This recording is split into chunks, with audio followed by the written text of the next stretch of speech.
formasi, sekretaris desa itu 58 formasi, kemudian kepala dusun itu 54, kasih pemerintahan 29, kasih kesejahteraan 27, kasih pelayanan 40, dan kaur ini 28, kaur keuangan, kaur umum 28 formasi, kaur keuangan 35, dan kaur perencanaan ini 299. Ini tersebar di 401 desa nih Pak? Ada di 401 desa.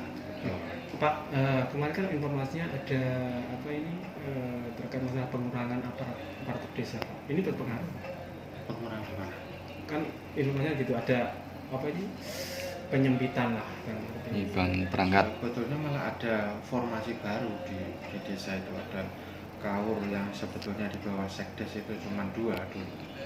Kaur umum dan kaur keuangan. Sekarang itu ada lagi kaur perencanaan. Kaur perencanaan itu baru, jabatan baru. Jadi desa nanti harus membuat perdes penataan tanah kas desa.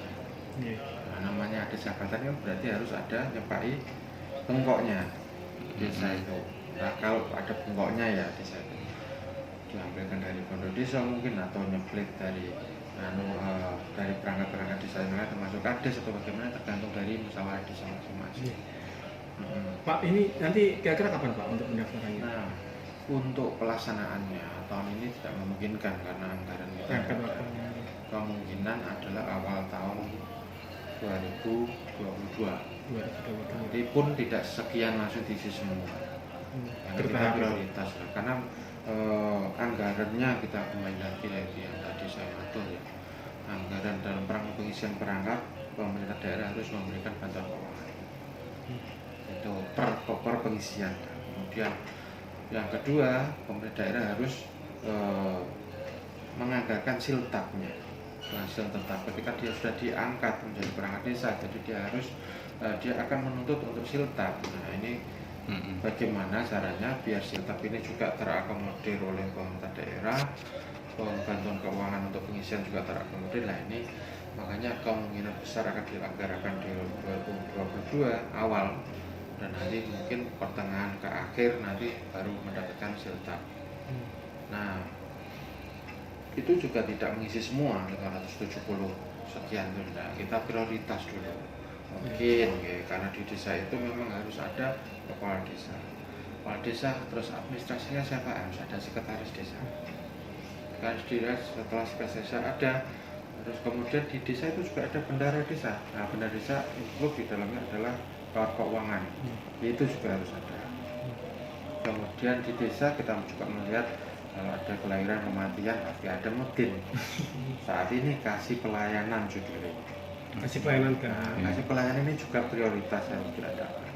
Nah, nanti sisanya mungkin ada beberapa daerah yang memang kekhususan, misalkan ya, ada dusun terpencil yang mungkin agak jauh dari wilayah pemerintahan desa, itu bisa mengadakan kepala dusun.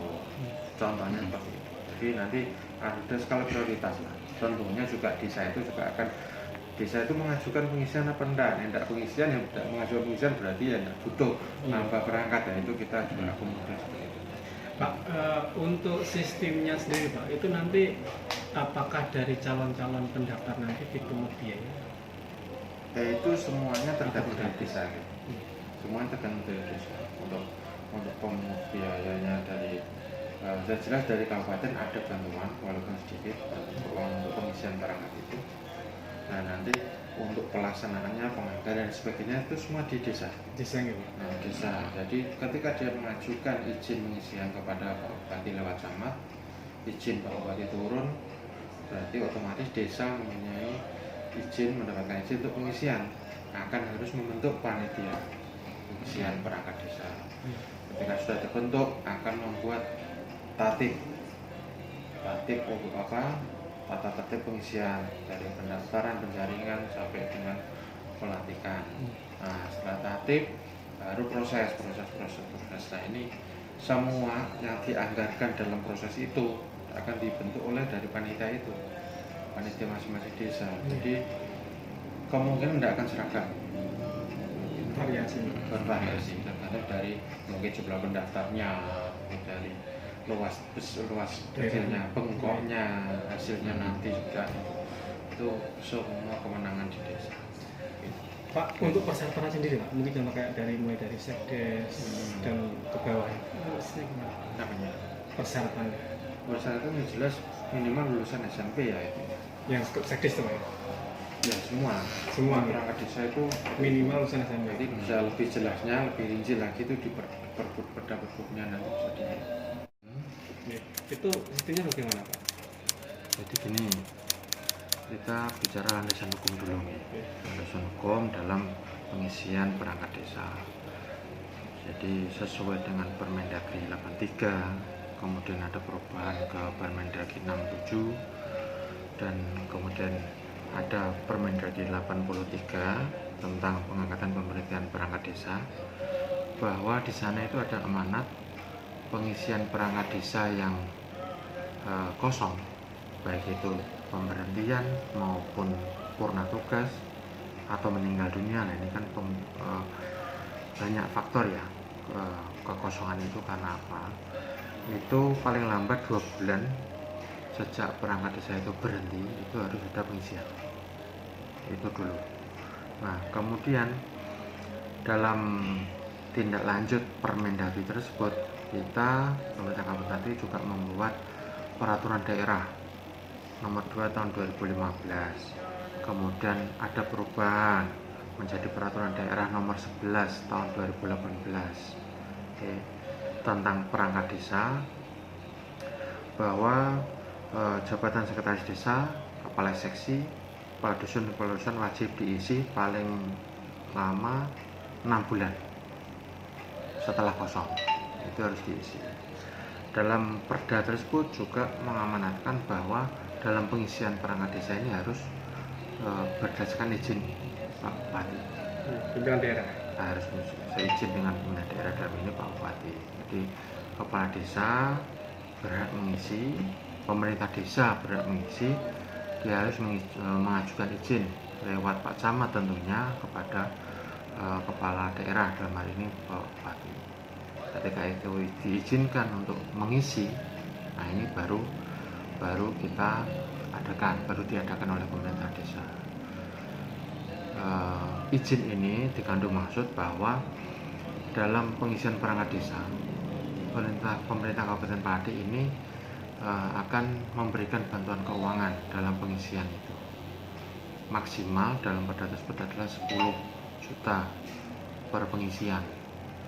Nah, yang sudah berjalan selama ini, kami baru mampu memberikan bantuan per pengisian itu adalah 5 juta. Itu juga akan berpengaruh kepada siltap, ya, siltap. Terus perangkat desa ini saat ini kan sudah ada penghasilan tetap perangkat desa. Nah, ketika pengisian ini tidak dikontrol ya, dalam hal ini semua desa asal ngisi dan sebagainya, ini nanti kan harus menuntut siltap, atau perangkat desa itu sudah dilantik harus muncul siltap, harus Pemda harus menganggarkan siltap penghasilan tetapnya. Nah penghasilan tetapnya ini adalah membebani APBD. Nah karena ini membebani APBD, kemudian kita harus menganggarkan di APBD, makanya diwajibkan untuk ini meminta izin kepada Pak Bupati gitu. Apa itu Pak, terkait masalah yang menjadi keluhan kepala desa ini Pak, itu kan terkait masalah pengangkatan. Kalau pengangkatan itu kan sebenarnya kan hak mutlak penuh oleh kepala desa. Oke, kepala desa hanya mengusulkan Pak terkait masalah persoalan yang kita sampaikan tadi. Tapi masalah pengangkatannya ini itu terkesan seharusnya itu kan kewenangan kepala desa, bukan bupati. Iya, gini, pengangkatan perangkat desa itu betul memang kewenangan dari pemerintah desa, dalam ini kepala desa. Namun jika tidak diatur patokannya, kemudian SOP-nya kalau tidak diatur, ini kan terus menjadi liar. Nah itulah kita buat perda dan perbu tentang perangkat desa pengisian. Dalam hal ini nomor 11 tahun 2018 yang perubahan perda nomor 2 tahun 2015 tentang perangkat desa. Di situ sudah diatur tentang pengisian, pemberhentian dan sebagainya. Jadi harus diatur, kalau tidak diatur nanti menjadi kewenangan desa semau desa gitu. Jadi kita tidak ada patokan ugeran pakem yang jelas untuk pengisian itu. Jadi untuk kewenangan pengangkatan itu pun tetap harus diambil alih oleh pimpinan daerah ya? Bukan diambil alih, Mas. Salah persepsi itu. Bukan diambil alih. Kita membuat patokan. Nah, ini kalau ada pengisian perangkat desa itu harus diatur. Ini ujian dulu, kemudian ada prosesnya, skornya. Jadi dari pendaftaran sampai dengan pengangkatan, pelantikan itu diatur gitu, diatur biar seragam satu kabupaten ini harus sesuai dengan Permendagri gitu. Nah, untuk pelantikannya sendiri memang sudah menjadi kewenangan dari desa, dari pemerintah kepala desa dalam hal ini, bukan lagi Pak Bupati seperti kepala desa, pelantikan kepala desa, tapi dari kepala desa sendiri, bukan diambil alih nanti pelantikannya Pak Bupati, tidak gitu. Itu yang membedakan. Jadi bukan bermaksud pemerintah daerah ini mengambil alih kewenangan dari kepala desa, bukan. Kita hanya mengatur prosesnya dari awal sampai akhir seperti ini loh, yang sesuai dengan permen. Kita buat perda untuk patokannya, juknisnya nanti perbu pengisian perangkat.